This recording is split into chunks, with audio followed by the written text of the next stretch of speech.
Salut à tous, c'est Pangdashono, bienvenue sur cette vidéo qui aujourd'hui va parler objectif. Vous savez que c'est un des points que je trouve particulièrement important, autant dans l'accompagnement, autant dans le coaching, autant dans le travail personnel et dans notre quotidien, se faire des micros-objectifs à l'heure, à la demi-journée, à la journée, se préparer dès le matin à savoir vers quoi on va s'orienter et continuer tout au long de sa vie à chercher les objectifs qui nous stimulent et qui nous motivent.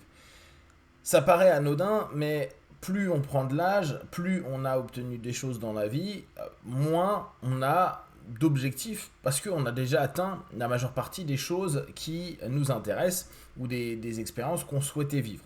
De plus, il y a toujours ce rapport à l'énergie qui diminue et donc il nous arrive assez souvent de ne pas vouloir ou souhaiter avoir des objectifs qui sont trop élevés parce que tout simplement, on va se dire waouh, ça va me demander beaucoup d'énergie, je vais être crevé, je vais pas y arriver, ça va me saouler, ça va me démotiver, blablabla.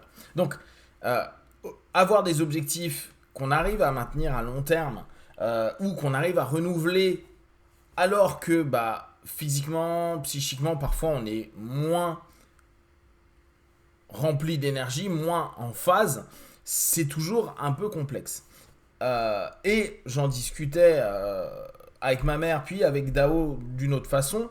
Je trouvais que c'était intéressant, cette notion où il y a des personnes qui vont avoir beaucoup d'énergie à un âge assez avancé et qui vont mettre en place encore plein de choses, qui vont créer plein d'expériences, qui vont avoir des projets. Et moi, je trouve ça toujours assez génial. C'est souvent des doueurs, des personnes qui font beaucoup. C'est moins des thinkers, des personnes qui pensent. C'est plus à se dire, tiens, je vais le mettre en place, tiens, j'ai envie de ça. Il y a beaucoup de stimulation. Alors, on pourrait retrouver dans les énéagrammes les personnes qui sont plus comme ça. Et autant il y a des moments, c'est un peu chiant parce que c'est des personnes où on a l'impression qu'ils ne s'arrêtent jamais. Autant il y a des belles choses à prendre dedans, qui est notamment cette envie.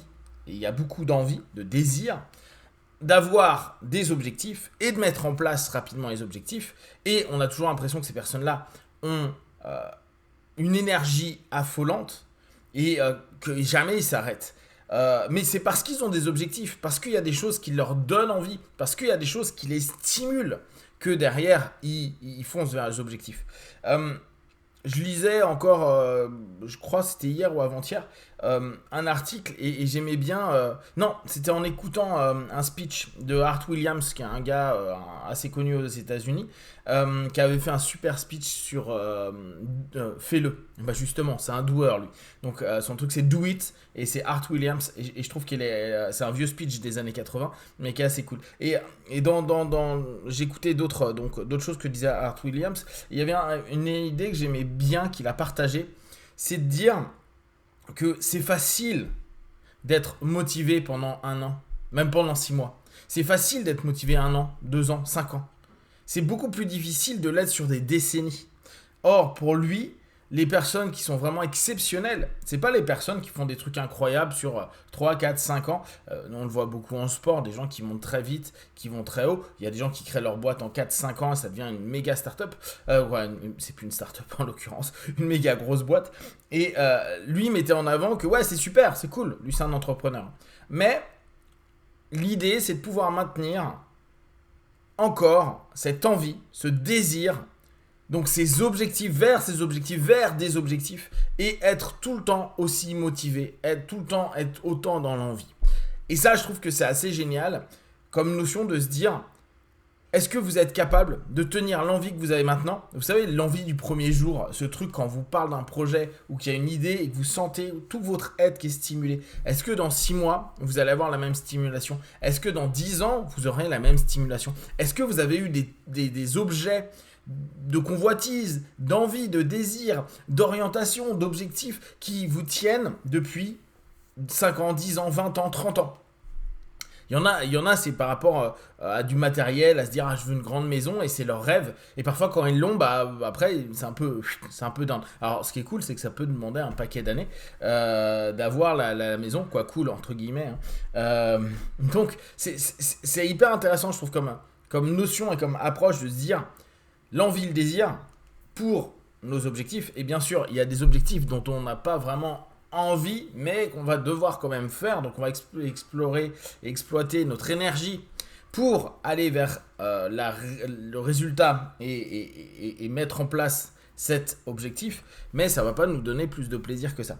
Mais je trouve ça assez cool de se dire, il y a des objectifs majeurs qui vont vous donner d'envie, et c'est peut-être ça qu'il est important de chercher. Dans votre quotidien, il y a les objectifs relous, mais que je dois faire, et chercher des objectifs d'envie. Alors ça peut être des routines, hein. Ça peut être aller à votre sport, ça peut être jouer de la musique, aller danser, aller au resto, qu'importe, des petites choses. Ou juste vous faire un plat que vous aimez, ou juste regarder une émission télé que vous kiffez, etc. etc. Maintenant, dans ces discussions que j'avais sur les objectifs, il y avait un élément que je trouvais assez important à rajouter, c'est de vous dire, même si vous n'avez pas atteint votre objectif, admettons que vous avez un objectif quotidien. Là, on parle des objectifs relous. Alors, on est un peu moins dans les objectifs envie. Bien que ça peut fonctionner sur ces objectifs également. Objectif relou. Et vous dites, bon, bah, il faut que je le fasse. Et puis, il y a la procrastination, il y a l'ennui, il y a ça m'intéresse pas de le faire. J'ai pas des masses d'énergie, je vais pas l'exploiter là-dessus. Ou je me dis que j'ai de l'énergie, puis après, je me rends compte que j'en ai pas, donc bah, ça va pas le faire. Et assez souvent, on va s'en vouloir. Se dire, encore une journée où j'ai rien foutu, c'est nul, j'ai pas fait ce que je voulais, etc. etc., etc. Voulait ou devait, en l'occurrence, parce qu'il y a des moments, il y a des objectifs, on n'a pas trop le choix, il faut quand même le faire à un moment ou à un autre. Et dans cette dynamique-là, on pourrait continuer à se flageller à longueur de temps, à se dire, c'est pas bien. Je pense néanmoins que ça n'a pas d'importance. Bien sûr que l'idée est toujours de s'approcher de ses objectifs, de les atteindre, si possible de les dépasser, si vous en avez envie. Hein.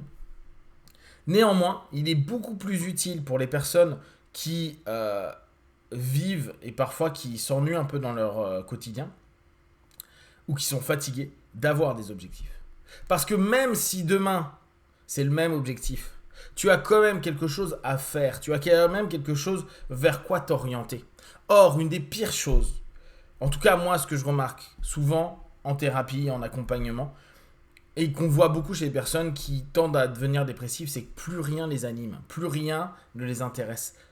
On le voit aussi chez des personnes plus âgées, où ils se disent, bah, ce que je vous disais au départ, j'ai eu ce que j'ai eu, et puis je me fais un peu chier, quoi. J'attends la fin de ma vie. Avoir un objectif, même si on ne le met pas en place, mais que tous les jours on se dit, mais je dois aller faire tel truc, je dois aller apporter tel produit, tel objet à tel endroit, ça me saoule. Mais ça crée constamment de l'action, du mouvement, une création de solutions, un petit système cognitif. Ça met quelque chose en route, ça crée une vie. Et c'est pour cette raison que je pense qu'il est utile et important tous les jours de vous dire quel objectif j'ai. Et si vous n'en avez pas, parce qu'il y a des moments où vous dites, créez-en un qui est simple, un que vous pouvez atteindre. Peut-être pas aujourd'hui parce que vous avez peut-être procrastiné, mais demain, dans les jours à venir. Gardez tout le temps en tête votre objectif. Gardez tout le temps en tête votre objectif, et même si vous ne l'avez pas atteint, gardez-le. Parce que ça continue à stimuler et à entraîner une projection de votre énergie sur l'avant. C'est-à-dire, il faut que je le fasse. Faut que j'y aille. Je vais le faire. Je dois garder suffisamment d'énergie pour prendre la voiture, pour aller à tel endroit, pour aller dans mon jardin pour faire telle chose, pour cuisiner ce que j'ai à cuisiner pour ma semaine, etc., etc., etc.